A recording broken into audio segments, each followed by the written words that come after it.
Ada kisah ini, aduh, tapi saya tidak sebut nama ya. Tapi semoga kisah ini di up atau di upload gitulah di YouTube. Semoga yang dengarnya, si pelakunya gitu, yang dengarnya itu ya tidak keberatan dan memang sudah ada isyarat untuk tidak apa-apa gitu sebagai pelajaran gitulah. Ya kalau misalkan memang bermasalah kan nanti pasti yang bersangkutan itu akan konfirmasi atau klarifikasi atau menegur saya sendiri yang mengupnya gitu, dan siap dihapus lagi. Jadi tentunya sudah ada obrolan dulu ya.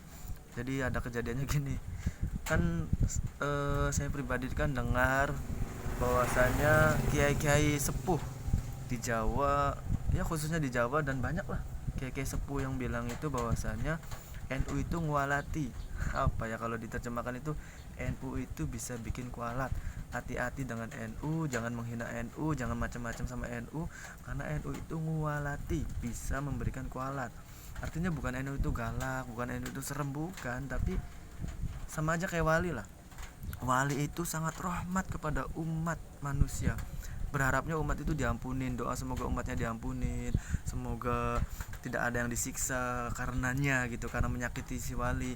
Tapi tetap aja ada kisah-kisah yang orang-orang kualat karena menghina wali, misalkan menyakiti wali, karena itu sudah sunatullah ya. Jadi Allah itu yang nggak terima kalau walinya disakitin gitu, sebagai pelajaran juga buat yang lainnya loh, hati-hati. Nah NU juga seperti itu, karena isinya NU itu ya para wali, maka NU itu ngualati katanya. Nah ini kisahnya cukup unik ya. Jadi ada seorang pemuda yang itu masya Allah, keaswajaannya jangan ditanya ya. Beliau itu aswaja banget, amalannya NU banget, secara kultur itu NU banget lah, amaliyahnya NU banget pokoknya. Tapi dia itu suka mengkritik ke struktur NU-nya, pemikiran-pemikiran NU suka dikritik, suka nggak senang. Nah itu kan sudah diingatkan kemarin-kemarin sama Gus Kausar ya. Gus Kausar Ploso itu bilang bahwasanya janganlah mengkritik NU. Kita udah di dalam lalu mengolok-olok NU, kita udah di dalam NU, di tubuh NU, kita amali NU tapi mengolok-olok NU. Kalau mau memperbaiki, masuklah, perbaiki sebisa kita. Kalau menurut kamu salah ya, kalau menurut kamu salah, atau bisa jadi kamunya aja yang belum paham gitu. Gitulah.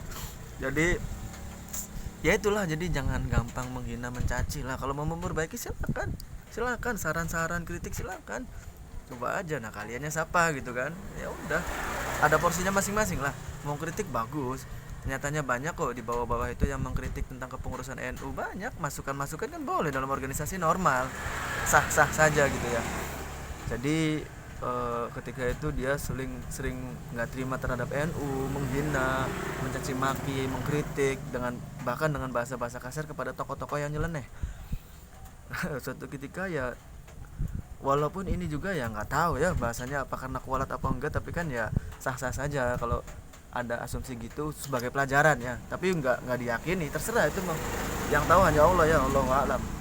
Cuma kan sebagai pelajaran boleh aja diungkapkan. Jadi ada salah satu sepupunya gitu, sepupunya itu tiba-tiba keluar dari Aswaja. Dia awalnya dari radio, lihat grup-grup misalkan media sosial dan lain-lain. Akhirnya dia itu gak mau tahlil, sepupunya dia itu, si pemuda itu gak mau tahlil, membenci maulid nabi, dibid'ah-bid'ahkan, diharam-haramkan, amalia NU diharam-haramkan, selawatan bid'ah segala macam dan lain-lain. Setelah udah kejadian gitu, lama-lama dia sendiri nggak bisa mengatasi, malah minta bantuan ke orang-orang NU, walaupun dia nggak ke NU-nya tapi ke orang-orang NU ya, ke aktivis NU lah bahasanya gitu.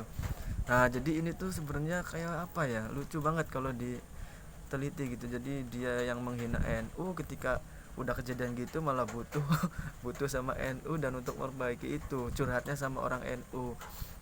Nah mungkin buat introspeksi dan pelajaran buat semuanya gitu ya. Tapi saya tidak katakan ini ke orangnya gitu ya, dan orangnya pun belum tentu tahu maksudnya tentang hal ini, belum tentu tahu lah, belum tentu sadar.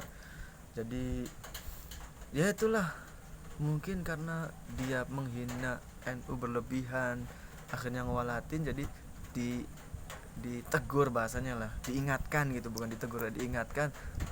Gimana kalau kejadian sepupunya sampai membid'ahkan amalan-amaliyah NU, nenek moyang kita dari dulu gitu ya, dibiarkan, diharam-haramkan gitu. Jadi ya jangan macem-macem lah gitu. Kalau mau mengkritik, memberi saran ya silakan, tapi jangan menghina, apalagi sampai menghina tokohnya. Ya Allah, itu sangat bahaya ya. Kami saja yang aktivis Ansor, aktivis NU itu nggak berani menghina Habib Rizik, menghina kelompok lain nggak berani, apalagi sampai mencaci maki gitu tokoh-tokohnya. Enggak, kami berbeda dalam hal pendapat, kami berbeda dalam hal pikiran, logika, cara berpikir, sudut pandang, ilmu berbeda, nggak apa-apa, saling kritik boleh, saling, kan dalam ilmu kan ada saling mengawasi ya. Ilmu itu perlu ditaarudkan, dipertontonkan kepada umat untuk divalidasinya, dilihat gitu bener enggak, keabsahannya seperti apa gitu. Nah itu kan wajar-wajar saja, tapi kami diajarkan nggak membenci dan nggak mencaci maki tokoh-tokoh mereka, kelompok lain, seperti para habaib yang berada di FPI. Kami nggak diajarkan untuk mencaci mereka, kami nggak diajarkan untuk benci mereka, kami tetap cinta karena mereka dilihat Nabi. Tapi dalam hal pemikirannya wajar berbeda dong, itu kan kita punya hak untuk memilih ya, dan keyakinan kita itu ya ada hak untuk masing-masing gitu ya, asal tidak saling mencaci maki dan jangan sampai perang ya, bahaya kalau perang ya. Semoga aman-aman saja gitu.